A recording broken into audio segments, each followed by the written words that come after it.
Hello guys and welcome to the brand new series Level 10 to Prem with me John aka Old Man Sudor. We have started our brand new series. We are dropping all the way down to tier 10 of the English pyramid. That's 10 divisions down from the Premiership. It's going to be an absolutely insane save. These can be crazy ones, especially in the lower leagues where the team you start with at the beginning of the season could be the completely different team by the end of the season. There's no transfer market, transfers happen anywhere, there's no contracts, you get your players poached from left, right, centre, all that sort of stuff. It's going to be absolutely crazy.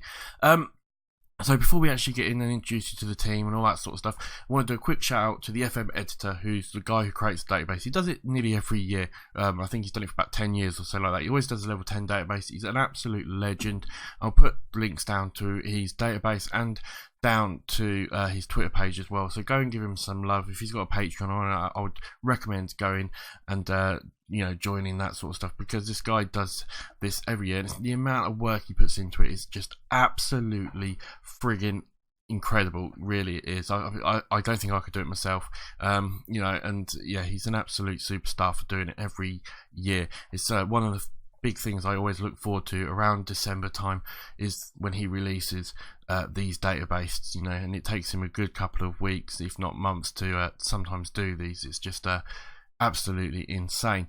But as you can see, we are taking over a team called Hallam, the Countrymen. They are based around Sheffield. There's some really important things about these. They are the second oldest football club in the world. The only team that is older than them is the famous Sheffield F.C. Not Sheffield United, not Sheffield Wednesday, just Sheffield F.C., who I think are in a league or two above Hallam at the moment.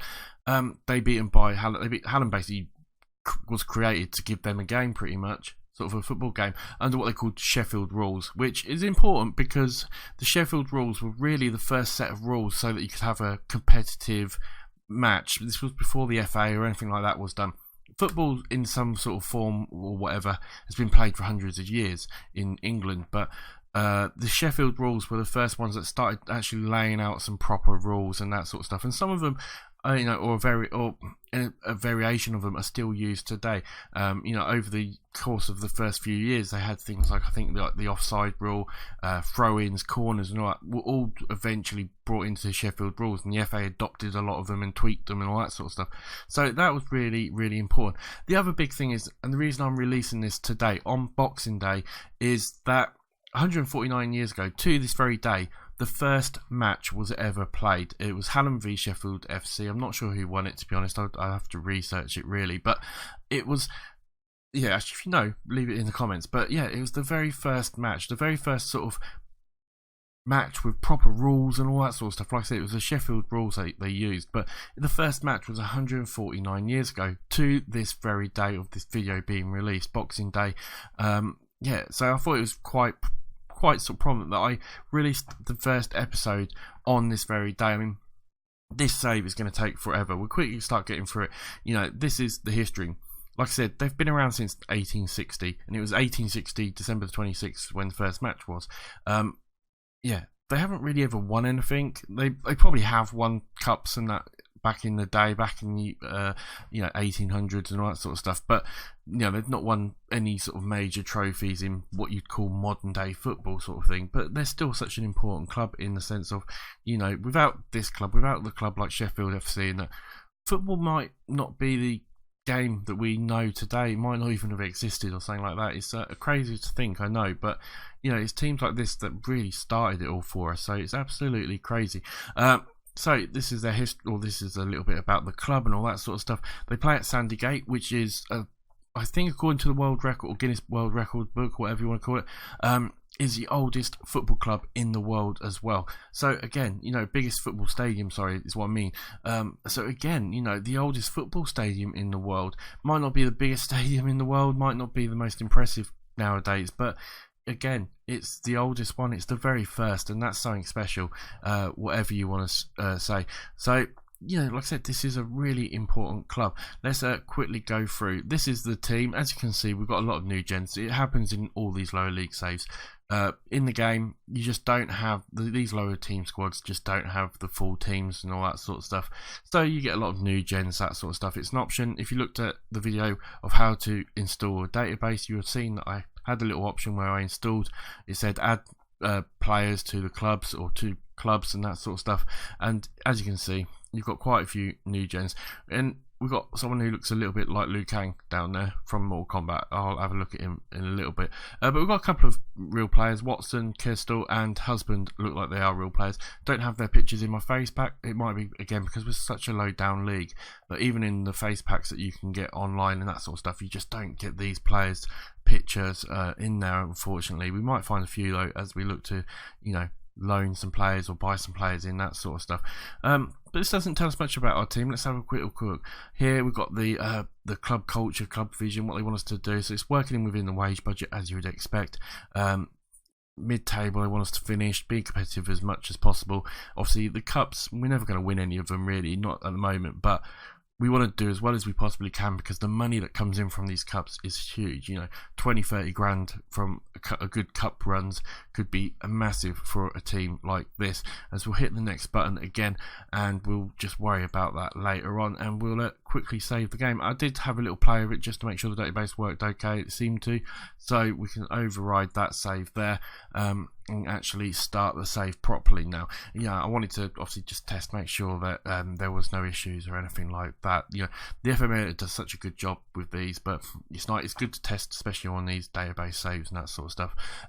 Right, while this is saving up quickly, remember to subscribe and like and all that sort of stuff. It massively helps. I'm going to put a target of 20 likes on here within hopefully the first few days of this episode coming out. If you do watch this video, remember to hit that like button, hit the subscribe button if you haven't subscribed already, because I think you will enjoy the save. And comment, let me know what you think, let me know of any sort of tips that you've got for lower league management saves and that sort of stuff. I mean, I've got my own way of doing it, but I'm always open to hearing how you guys would do it and that sort of stuff. We'll go through all the news bits in a little while. As you can see, face packs for the better players are in there already, but we'll look all through that in a little while. Let's have a quick look at the finances. We've got a whole £3,207 in the bank. We are rich. This is why wage budget of £103 a week. We're committed to spending 85, currently spending 230 with the players we've got in there. At the moment, next wage budget is going to be £100. But this is the thing I like. Original budget was 0. 30% of transfer revenue is made available until 2 million revenue has been generated. Thereafter, they will be dropped to 10%. So we get up to £2 million, and all of a sudden we're getting no transfer revenue, which is going to be horrible. But hopefully by that point we'll be sort of in League 1, League 2, something like that. Maybe we can start making some money. Obviously we're a non-league, we're not a professional club at the moment.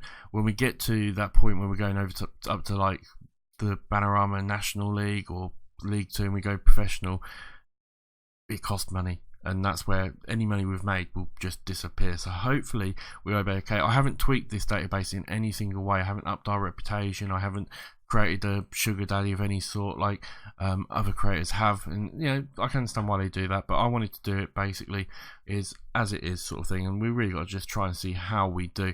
It's going to be, like I said, it's going to be an absolutely amazing save whichever way around. If we end up getting sacked, we'll move to another club around the same sort of level division, something like that. But hopefully we can take Hallam all the way to the Premiership. It'd be absolutely amazing if we can. Let's have a quick look at the squad then. Okay, we've got 3 really good players, one who's a midfield striker and 2 strikers. I mean, the star rating doesn't make it look great. If we had the under 23s and under 18s as well, and we'll do it by ability. The star rating doesn't, but don't go by star rating. This doesn't mean anything, because these 3 here, sorry, are all 5-star. It makes all these look like they're only half-star. They could be, for this division, they could be really good players. You've got to look at the individual stats really. So if we go to say someone like William Stewart here, he's got a dribbling of 8. He's crossing's not brilliant, passing of 6. And this is reasonably good stats. He's got good mentals and pretty good physicals. We're not looking for 15, 16, 17, 18, 19. We're looking anything above a 5 or a 6 is good. Anything in double figures is absolutely brilliant in this level. So overall, he's not bad. And again, we're not going to be looking for lots of different attributes being high. We're looking for the main attribute. So he's a winger, so we're looking for things like maybe the dribbling, maybe the passing, crossing. We would like to be a little bit higher, but it's these sort of things, these main little attributes that we're going to be looking for. We're not going to be looking, we don't particularly care that much how good maybe he is on certain other things and that sort of stuff, but things like work rate I'd like to be a little bit higher. Determination being 14 is really good, gives us a chance. At 27 years old, he's not a bad player. He's a player who could do a job for us, is what I'm trying to say. And you can definitely go through and look at some of these other ones, some of these younger guys as well. John Johnson, he's not a bad player. Again, he's another midfielder, technique of 6, marking of 7, so he's a bit more maybe of a defensive winger. First touch okay, dribbling okay. Again, crossing could be a little bit better. We've got an issue with crossing, but he's got pretty good mentals, pretty good physicals. So what I'm trying, like I said, just don't look at these stats. Look at the actual. Don't look at the star rating. Look at the actual stats.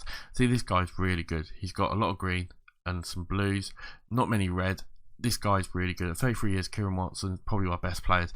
Mitch Husband as well, who looks like he's wanted. At 25 years old, I'm not surprised. There's teams in the higher leagues that are going to be looking for him that can get him on a free if they really want to as well. But looks really good. Again, first touch good. His finishing's good. Crossing's not brilliant. Tackling's not great. Technique's good though. I mean, I would say he's more of a striker. Looking at sort of like his stats and that sort of stuff, which is what they put there, but they do say he can play midfield as well. But yeah, there's some fantastic players here. There's absolutely some brilliant players here. Right, where was the guy who looked like he was Lukang? I want to find him because he looked quite interesting. We'll find him in a second. We'll just quickly go through. See, look, this guy here, he's got 2-star youth ability. He's actually pretty good. Look at that handling of 11. He's a really good goalkeeper for this level. A handling of 11. He's got good aerial reach as well. He's not that eccentric, which is fast. His passing ain't great, but he's got good punching. Reflexes could be a bit higher, but he's only 16. He could be a really good goalkeeper. So we need to check out all these stats. Right, I wanted to find this guy, didn't I? Who I thought looked like Lukang. Where was he? We'll just go down until we find him quickly. But you can see here, I mean, there's lots of regens in the game, and some of them look pretty decent, to be honest. Some of them are pretty decent players. So we definitely, I mean, this guy here, Chris Beaton, probably isn't going to be good enough for us. At 22 years old, he could improve, but he's just not particularly good. We might end up getting rid of him, and that. When some of these players we will look at and say, right, yeah, you're definitely not going to be good enough. We're going to get rid of you. Where are you, Lukang? Where is he? I saw it. I saw the red headband. He's going to be in here somewhere.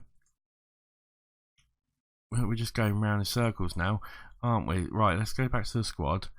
Filter. Is he in the 23s? Or is he is he here?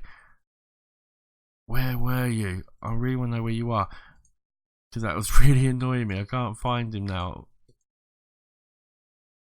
No, he's not in there, so he must be in the under 23s or something like that. Go to our squad. Kane Whiteley, no, it's not you. Where are you? Where is he? I saw him. Don't tell me he's like only 16, because he looked like he was an absolute man. He looked like he was like a proper old dude. He's not even in there. Right, go back to the under 18s. I want to find him. I will find him. He'll be here somewhere. I forgot the name. I should have really checked that, kept an eye on the name. There he is. He does look like Lukang. He looks like Lukang. Niall Hornshaw. What is he? A midfielder. Good, decent passing. First touch ain't too bad. Needs a little bit more in his mentals and his physicals. But 16, he looks like he could be a decent player. He really does. Yeah, he looks like a decent player overall. I think he could be, well, especially as well once he starts, getting some training and getting matches and that sort of stuff. He'll boot right up. He looks like a decent player. He looks like Lukang. No, I won't lie. He looks like Lukang from Mortal Kombat. But yeah, he looks decent overall. And sorry, I just had a coughing fit. Right. Right. Yeah. The team looks okay. I think we'll definitely need to bring some players in. Definitely need to look at who we can keep and who we can't. Some of these youngsters, I think, could do a decent job for us. The reason it says ineligible is because they'll be for the opponent. They'll be in the under 18s or under 23 squad that we're going to play, reserve squad that we'll have the inter-friendly match with. But overall, not too bad. I think we should be okay. Let's have a quick little look at the competitions. So you've got your cups, you've got the FA Cup, you've got the FA Vase Cup, which is like the League Cup but for non-league teams, and then you've got the sort of the Northern Counties Eastern League, which is like a really low down League Cup for us. If we can do reasonably well in any of these, so if we can reach, say, the second or third preliminary round of the FA Cup, that's a lot of money for us. If we can maybe get through to the first or the second or third, whatever qualifying round, whatever it is we need to do on that, that could be huge for us. The money this will bring in these cups, a little bit of a cup run can do wonders for you in these leagues overall. But we are going to obviously be here. And there's some big issues. North Ferriby are probably the biggest team, I would imagine, looking at the names here. But there's some decent sides here, I would imagine. Skegness Town are there as well. Parkgate I've heard of. Some of these are going to be reasonably decent teams to play against. Let's see the season preview. We are 14th at the moment. East Ferriby, as you can see, are easily the best side. Easily the best side. Then you've got Skegness, then Parkgate. Funny enough, the three teams I have heard of are the three teams that are sort of meant to be getting promoted or being close to it. But you've got Briggs, Shelby there as well. There's some good sides in these leagues here. It's not going to be easy. It's not going to be easy to get promotion, and to get all the way up to Premiership is 10 promotions, and then to try and get a decent squad into Europe and that sort of stuff. This is going to be like a 20 season long series, something crazy like that. It's going to be absolutely mad, but it should be really good fun. I'm happy with the team. We need some work. We definitely need some players in. We'll probably try and get some loan players, because that always helps you. We don't have to pay their wages or anything like that. We might get one or two other players in, and I think we'll just try and build a decent squad. We'll try and build it around these three players if we can keep them. It looks like Mitch Husbands is wanted by a few clubs, so we might not be able to keep him, but definitely around Kieran Watson, we can try and build the team round, get that promotion, and start working our way up the leagues, hopefully. So that'll be the episode for now. Remember, like I said before, hit that like button, hit that subscribe button. 20 likes would be absolutely fantastic for me. I'm only a small YouTuber, so 20 likes is a nice little target for me. Let me know in your comments as well what you think of the save and what you would do and all that sort of stuff. It would be great to hear from you guys, and we'll see how we get on. It's going to be a challenge. It's really going to be a challenge, but it's going to be a hell of a lot of fun going along the way. I will see you on the next episode, which hopefully will be out very, very soon. Bye for now. I will see you very, very shortly.